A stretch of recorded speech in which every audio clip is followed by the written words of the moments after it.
अब कैसा महसूस कर रहे हैं आप?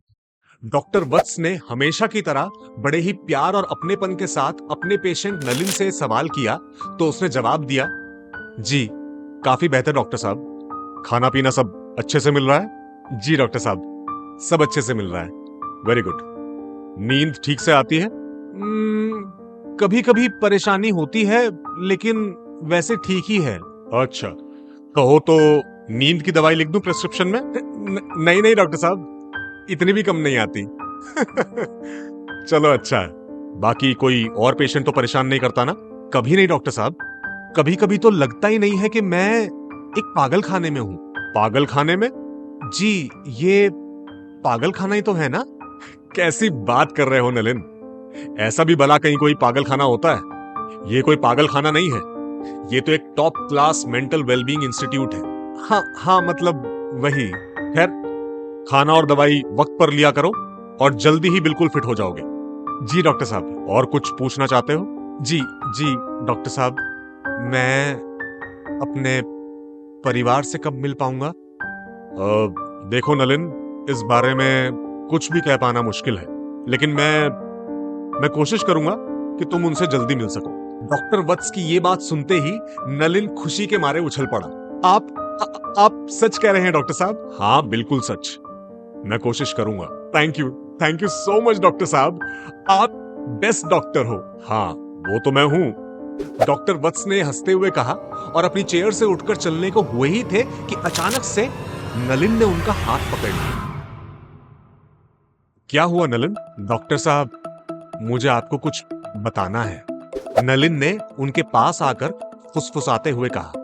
हाँ बोलो।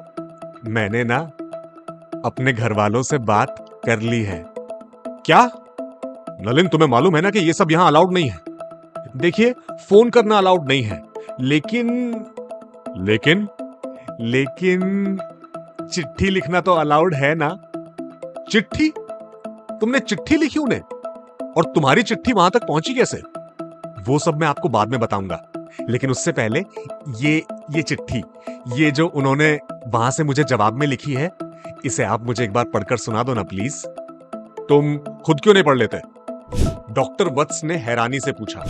नहीं, आप पढ़कर सुनाएंगे तो मुझे पूरी उम्मीद है कोई ना कोई अच्छी खबर मिलेगी। आप मेरे लिए लकी हैं डॉक्टर साहब। अच्छा अच्छा ठीक है, अब ज्यादा मस्का लगाने की जरूरत नहीं है। ये लीजिए, हाँ लाओ। और सुनो, किसी से बताना मत कि मुझे तुम्हारी इस चिट्ठी के बारे में कुछ पता है। डॉक्टर वत्स ने उसके हाथ से वो चिट्ठी लेते हुए कहा। जी जी बिल्कुल नहीं। तो लिखते हैं कि घर पर सब ठीक है।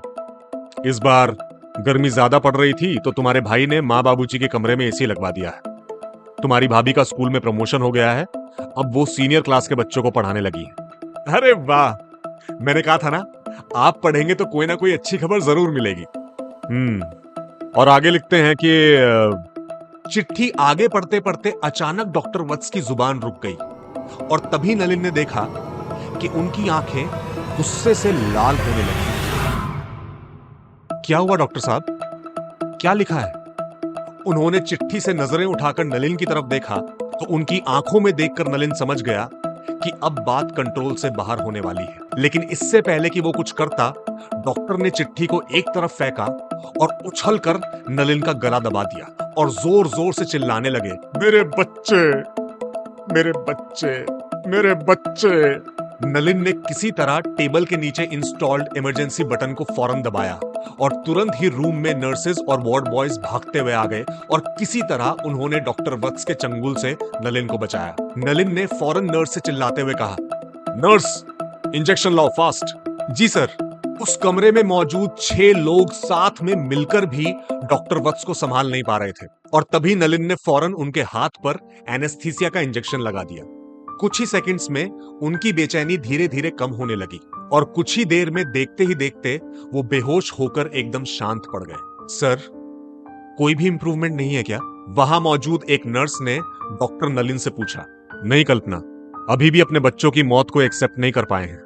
आज भी अपनी बीवी के हाथों अपने बच्चों की हत्या के बारे में पढ़कर या सोचकर वो पूरी तरह से काबू से बाहर हो जाते हैं। क्या ये कभी ठीक नहीं हो पाएंगे सर? नर्स ने डॉक्टर नलिन से जब ये सवाल पूछा तो वो इसका कोई जवाब नहीं दे पाए, क्योंकि पिछले 6 महीने में ये तीसरी दफा था जब डॉक्टर नलिन खुद एक मेंटल पेशेंट बनकर अनिल वत्स के सामने आए थे। डॉक्टर अनिल वत्स खुद इस शहर के जाने माने डॉक्टर होने के बावजूद अपनी ही पत्नी के डिप्रेशन को कभी भी ठीक से डायग्नोज नहीं कर पाए, और धीरे धीरे बढ़ते बढ़ते उनकी पत्नी का मेंटल ट्रॉमा उस लेवल तक पहुंच गया कि एक दिन अचानक अपने ही हाथों से उन्होंने अपने दोनों बच्चों की जान ले ली। और जब डॉक्टर वत्स को यह बात पता चली, उन्होंने बिना कुछ सोचे समझे अपनी पत्नी का गला रेत दिया और उसी के साथ हमेशा के लिए अपना मेंटल बैलेंस भी खो दिया। और अब 6 महीने से इसी मेंटल असाइलम में कैद वक्त बेवक्त उनके रूम से एक ही आवाज सबको सुनाई दिया करती थी, मेरे बच्चे, मेरे बच्चे, मेरे बच्चे, मेरे बच्चे, मेरे बच्चे।